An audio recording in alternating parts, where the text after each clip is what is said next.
மீசா டிவியின் தமிழ் பேசும் உறவுகளை அன்போடு வரவேற்றுக் கொள்கிறோம். படகு விபத்தில் காணாமல் போன ராணுவ வீரரை தேடும் பணி தொடர்கிறது. போதைப்பொருள் கடத்தல்காரரான ஷிரான் பாசிக்கிடம் தேசப்பந்து தென்னக்கோன் 250 கோடி ரூபாய் லஞ்சம் பெற்றதான குற்றச்சாட்டு பெரும் பரபரப்பை ஏற்படுத்தியிருக்கு என்ற பல்வேறு செய்திகளோட 22+ அரசியல் அமைப்புக்கு எதிராக மக்கள் மனுவில் கைச்சாத்து வேட்டை ஆரம்பம் என்ற பல்வேறு செய்திகள் தான் இன்றைய பதிவு. வாங்க வீடியோக்குள்ள போகலாம், விரிவாக பார்க்கலாம்.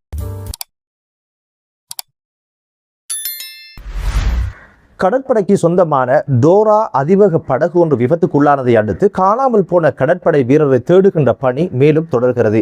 இதுவரைக்கும் குறித்த இராணுவ வீரரை கண்டுபிடிக்கப்படாதது மிகப்பெரிய ஒரு சோகத்தை உண்டு பண்ணிருக்கு.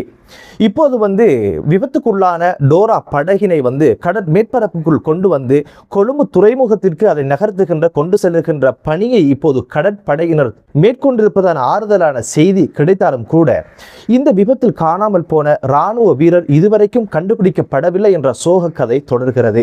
குறித்த விபத்து 2 தினங்களுக்கு முன்னால அங்குடான கடல் பரப்புல 12 இராணுவ வீரர்கள் பயிற்சியை முடித்து கொண்டு கரை திரும்புகின்ற சூழ்நிலையில தான் திடீரென இந்த படகு விபத்துக்குள்ளாகி நீர்ல மூழ்கின்ற அந்த காட்சியை பெல்கனியில் இருந்த ஒரு நபர் கண்டதன் காரணமாக உடனடியாக போலீசாருக்கு தகவல் சொல்லி போலீசார் உடனடியாக சம்பவ இடத்துக்கு மீனவர்களுக்கு தகவல் சொல்லி 4 படகுகளில் மீட்பு பணிகளை தொடங்கினாங்க.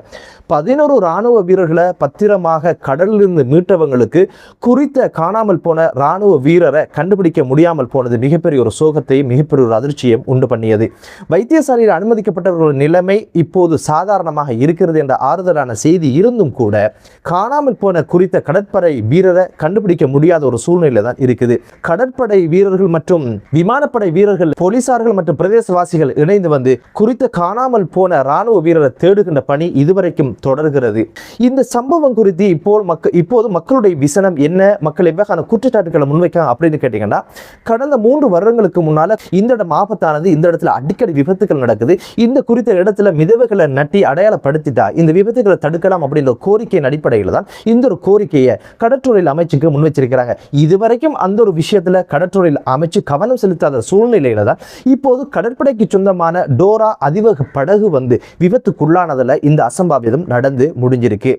அனைத்து விடயங்களுக்கும் ஒவ்வொரு அமைச்சு அதற்கு பொறுப்பான அமைச்சர், ஆனால் அவர்களுக்கு கவனத்துக்கு கொண்டு செல்லப்படுகின்ற இது போன்ற பிரச்சனைகள் தீர்க்கப்படாமல் பல்வேறு விபத்துக்கள் இடம்பெறுவதை பார்க்க முடியுது. வெள்ளம் வந்தா அனர்த்தம், அனர்த்தத்தை வந்தா உயிர் சேதம், இவைகளுக்கான தீர்வுகள் இல்லாத சூழ்நிலையில தான் இப்போது கடற்படைக்கு சொந்தமான ஒரு படகு விபத்துக்கு உள்ளாகி இருக்குது. இதுக்கு பிறகேனும் கடற்தொழில் அமைச்சு மற்றும் அமைச்சர் இதுக்கான நடவடிக்கைகள் எடுப்பாங்களா என்பதை பொறுத்திருந்து பார்க்கலாம். தற்போது மிக பெரும் பேசுபொருளாக இருக்கிற ஒரு விஷயம் என்ன அப்படின்னு பார்த்தீங்கன்னா, போதைப்பொருள் கடத்தல்காரரான ஷிரான் பாசிக்கினுடைய கைதும் இது குறித்த விசாரணைகள் வெளிவந்திருக்கின்ற விடயங்களும் தான். ஷிரான் பாசித் குறித்து இப்போது ஊடகவியலாளரும் முன்னாள் கடற்படையினுடைய உளவு பிரிவில் சேவையாற்றிய கீர்த்தி ரத்நாயக்க என்று சொல்லப்படுகிற நபர் என்ன சொல்றாரு அப்படின்னு கேட்டீங்கன்னா, 2024ஆம் ஆண்டு ஷிரான் பாசித்துக்கு சொந்தமான திகிவிளை ஷோல் பீச்சில் அமைந்திருந்த ஹோட்டல் தகர்க்கப்படுவதற்கான காரணமே அன்று பிரதி போலீஸ் அதிபராக இருந்த தேசபந்து தென்னக்கோன் ஷிரான் பாசித்திடம் 250 கோடி ரூபாய் பணம் லஞ்சமாக கேட்டதற்கு அதை கொடுக்க மறுத்ததன் காரணமாகத்தான் அந்த ஒரு நடவடிக்கையை தேசப்பந்து தென்னக்கோனுடைய உத்தரவின் பேருதான் குறித்த ஹோட்டல் இடிக்கப்பட்டதான செய்தியை இப்போது ஊடகங்களுக்கு சொன்னது பெரும் பரபரப்பை ஏற்படுத்தியிருக்கு. இதுபோக தெஹிவள தொகுதியின் சுதந்திர கட்சியினுடைய அமைப்பாளராக குறித்த போதைப்பொருள் கடத்தல்காரரான ஷிரான் பாசிக் இருந்திருக்கிறாரு. இந்த ஒரு பதவியை பெற்றுக்கொள்ள சுதந்திர கட்சியினுடைய தலைவராக இருந்த முன்னாள் ஜனாதிபதி மைத்திரிபால சிறிசேனைக்கு பல கோடி ரூபாய் லஞ்சம் கொடுத்ததான குற்றச்சாட்டையும் அவர் முன் வச்சிருக்கிறாரு. ஹக்மல நந்தா லோக தேரரும் இவரிடம் பணம் பெற்ற குற்றச்சாட்டையும் கீர்த்தி ரத்நாயக்க அவருடைய பேட்டியில சொல்லி இருந்தாரு. இந்த தேரர் தான் ஹரக்கட்டாவிடமிருந்து பணம் பெற்றார் என்ற குற்றச்சாட்டு கடந்த சில மாதங்களுக்கு முன்னால ஊடகங்கள்ல பெரிதளவும் பேசப்பட்டது. இந்த பின்னணியில 2024ஆம் ஆண்டு ஆகஸ்ட் மாதம் 14ஆம் தேதி போதைப்பொருள் தன்னகத்தை வைத்திருந்தார் என்ற குற்றச்சாட்டுகள் மேல் நீதிமன்றத்தில் சட்டம் அதிபர் திணைக்களத்தினால வழக்கு தாக்கல் செய்யப்பட்டு நடந்து வந்த வழக்கில் இருந்து ஷிரான் பாசிக் விடுதலை செய்யப்பட்டார். குறித்த வழக்கில் இருந்து இவர் விடுதலையாகுவதற்கான காரணமே போலீசார் முரண்பட்ட சாட்சிகளை வழங்கினாங்க அப்படின்னு ஒரு விஷயத்துல தான். சந்தேகத்துக்கிடமின்றி இந்த ஒரு குற்றச்சாட்டை இவர் குற்றவாளியாக கருத முடியாது அப்படின்னு சொல்லித்தான் நீதிமன்றம் இவரை விடுதலை செய்திருந்தது. இந்த ஒரு வழக்கு சம்பவம் இப்படி பதிவாகுது அப்படின்னு கேட்டீங்கன்னா, 2011ஆம் ஆண்டு போதைப்பொருள் தடுப்பு பிரிவினருக்கு ஒரு தொலைபேசி அழைப்பு வருது. உடனடியாக ஹவுலக் சிட்டி பிரதேசத்தை முற்றிகையிட்டு சோதனை நடத்தியதுல ஹெரோயின் போதைப்பொருளோட ஷிரான் பாசி கைது செய்யப்படுறாரு. உடனடியாக ரசாயன பகுப்பாய்வுக்கு அதை அனுப்பி ரசாயன பகுப்பாய்வு அறிக்கையும் பெறப்பட்டது.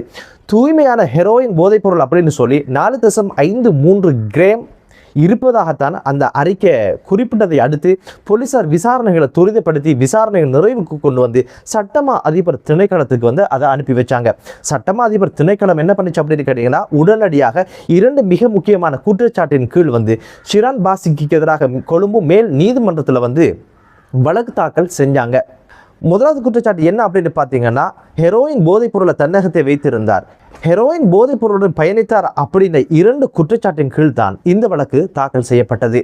பிறகு என்ன, ஷிரான் பாசிக்கு பிணை கிடைத்தது. உடனடியாக நாட்டை விட்டு வெளிநாட்டுக்கு தப்பி சென்றாரு. இவர் இல்லாமலே இந்த ஒரு வழக்கை நடத்தி முடிப்பதாக நீதிமன்றம் அறிவித்து வழக்கை நடத்தி முடிச்சிருந்தது. சாட்சிகள் ஒன்றுக்கொண்டு முரணாக இருப்பதன் காரணமாகத்தான் இந்த வழக்கிலிருந்து ஷிரான் பாசிக்க விடுதலை செஞ்சிருந்தாங்க. எதற்காக விடுதலை செஞ்சாங்க அப்படின்னு ஒரு விஷயத்தை துல்லியமாகவும் அழகாகவும் கோடிட்டு காட்டியிருந்தார். அதுதான் சாட்சிகளின் முரண்பாட்டின் காரணமாகத்தான் இந்த ஒரு வழக்கில் இவர் குற்றவாளியாக கருதப்பட மாட்டார் அப்படின்னு ஒரு விஷயத்தை சொல்லியிருந்தார். அந்த முரண்பட்ட சாட்சிகள் என்ன அப்படின்னு பார்த்தீங்கன்னா, ஷிரான் பாசித்தை கைது செய்யும் பொழுது அவருடைய மகனுடன் சேர்த்து தான் கைது செய்ததாக போலீஸ் அதிகாரி ஆரம்பத்தில் சாட்சி வழங்கி, பிறகு ஷிரான் பாசித்தை தனிமையில் தான் கைது செய்தோம் அப்படின்ற ஒரு விஷயத்தை சொல்லி இருந்தார். அடுத்த ஒரு விஷயம் என்ன அப்படின்னு பார்த்தீங்கன்னா, தமக்கு தொலைபேசியின் ஊடாக தகவல் கிடைத்ததன் அடிப்படையில் தான் சுற்றி வளைப்பு மேற்கொள்ளப்பட்டு ஷிரான் பாசி கைது செய்யப்பட்டார். விசாரணையில் தெரிய வந்த விஷயம் என்ன அப்படின்னு பார்த்தீங்கன்னா, இந்த ஒரு சுற்றி வளைப்பு நடப்பதற்கு 1.5 ஆண்டுகளுக்கு முன்னாலே இந்த ஒரு தொலைபேசி பாவனையில் இல்லாமல் போயிருக்கு அப்படின்ற ஒரு விஷயம் தெரிய வந்ததன் காரணமாக 2 காரணிகள் இருக்கின்ற முரண்பாட்டின் காரணமாகவே இவரை குற்றவாளியாக கருத முடியாது அப்படின்னு சொல்லி நீதிபதி அவங்க தீர்ப்பை வழங்கியிருந்தாங்க. எதற்காக போலீசார் சாட்சியங்களை மாற்றி வழங்கி இருக்கணும். 2022ஆம் ஆண்டிலிருந்து தேசப்பந்து தென்னக்கோன் பிரதி போலீஸ் அதிபராகவும் பிறகு போலீஸ் அதிபராகவும் பதவி வகித்த காலப்பகுதி தான் இது. எனவே தேசப்பந்து தென்னக்கோனுக்காகத்தான் இந்த போலீஸ் அதிகாரிகள் ஷிரான் பாசிக்கை இந்த ஒரு வழக்கிலிருந்து திட்டமிட்டு தப்பிக்க வைக்கணும் அப்படின்றதுக்காக சாட்சியங்களை மாற்றி வழங்கினாங்க. சின்ன சின்ன விஷயங்களாக இருந்தால் நினைவில் இருக்காது, மறந்திருக்கலாம். ஆனா தனது மகனோடு தான் ஷிரான் பாசி கைது செய்யப்பட்டார் என்ற ஒரு விஷயமும் இல்ல தனிமையில் அவரை கைது செய்தும் என்ற ஒரு விஷயத்துக்கு இடையில எப்படி முரண்பாடு வர முடியும் என்ற கேள்வியும், அதே போல 1.5 வருஷத்துக்கு முன்னாலே செயலிழந்த ஒரு தொலைபேசியினூடாக எப்படி போலீசாருக்கு தகவல் சொல்லப்பட்டது, என போலீசார் வழங்கிய தொலைபேசி இலக்கம் திட்டமிட்டு மாற்றப்பட்டதா, இவரை இந்த வழக்கிலிருந்து எப்படியாவது காப்பாற்றலாம் என்பதற்காக என்ற பல்வேறு சந்தேகங்கள் எழுந்திருக்கு. என தேசப்பந்து தென்னக்கோனுக்காகத்தான் இந்த ஒரு விஷயம் நடந்து முடிந்து ஷிரான் பாசித்தை தப்ப வச்சாங்க. என்ன தேசப்பந்து தென்னக்கோனுக்கு எல்லா விடயங்களிலும் ஷிரான் பாசித் உதவி அளித்தாரு. 250 கோடி ரூபாய் லஞ்சத்தை கேட்டதில் தான் முரண்பாடு தர முடியாது என்று சொன்னதுக்கு பிற்பாடு ஷிரான் பாசிக்க தேசப்பந்து தென்னக்கோன் பழி வாங்கியிருக்கிறார் என்ற பல்வேறு சந்தேகங்கள் இப்போது எழ ஆரம்பிச்சிருக்கு. உண்மையிலே குறித்த வழக்கில் தேவையான சாட்சிகளை முற்படுத்தி ஷிரான் பாசிக்கு போலீசார் சரியான தண்டனையை நீதிமன்றத்தினூடாக வழங்கி இருந்தால் நிச்சயமாக இந்த ஒரு குற்றத்திற்காக 4.53 கிராம் ஹெரோயின் போதைப் பொருளுக்காக மரண தண்டனை அல்லது ஆயுள் தண்டனை நிச்சயமாக ஷிரான் பாசிக்கு கிடைத்திருக்கும். இப்போது கொழும்புல 4 ஹோட்டல்களுக்கு சொந்தக்காரர் அப்படின்னு ஒரு விஷயமும் இப்போது விசாரணைகளை தெரிய வந்திருக்குது. கருப்பு பணத்தை வெள்ளப்பணமாக மாற்றுகின்ற பல்வேறு காரியங்களை ஈடுபட்டிருக்கிறார். போதைப் பொருள் வர்த்தகத்தில் ஈடுபட்டிருக்கின்ற பல்வேறு குற்றச்சாட்டுகள் இப்போது ஷிரான் பாசிக்கு மீது முன்வைக்கப்படுது. போதை வர்த்தகத்தினூடாக ஈட்டப்பட்ட சொத்துக்களையும் முடக்குவதற்கான வழிவகைகளை இப்போது செய்வது என்பது ஆரோக்கியமான விடயமாக பார்க்கப்படுது. அடுத்த செய்தி என்ன அப்படின்னு பார்த்தீங்கன்னா, 22+ என்று சொல்லப்படுகின்ற நீதிமன்ற நீதிபதிகளுடைய ஓய்வு வயதை அதிகரிக்கும் சட்டமூலத்துக்கு எதிராக கைச்சாத்து வேட்டை இப்போது 2 பிரதேசங்களில் நேற்றைய தினம் ஆரம்பிக்கப்பட்டிருந்ததை ஊடகங்களில் பார்க்க முடிந்தது.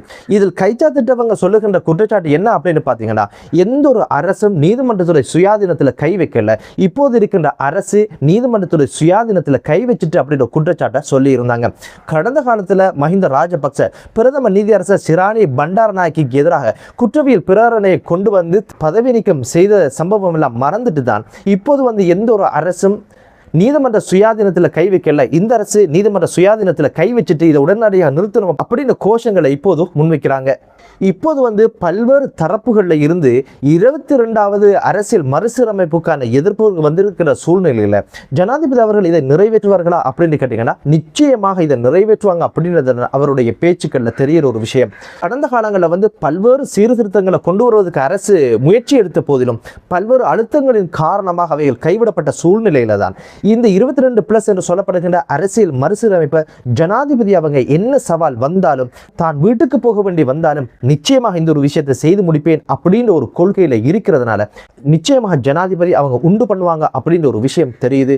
என்னதான் இருந்தாலும் லஞ்சம் இல்லாத, ஊழல் இல்லாத, மோசடி இல்லாத ஒரு தேசம் உருவாகட்டும் என்ற வளமையான ஒரு பிரார்த்தனையோடு மற்றொரு காணொலியிலே உங்கள் அனைவரையும் சந்திக்கும் வரை விடைபெறுகிறேன். நன்றி.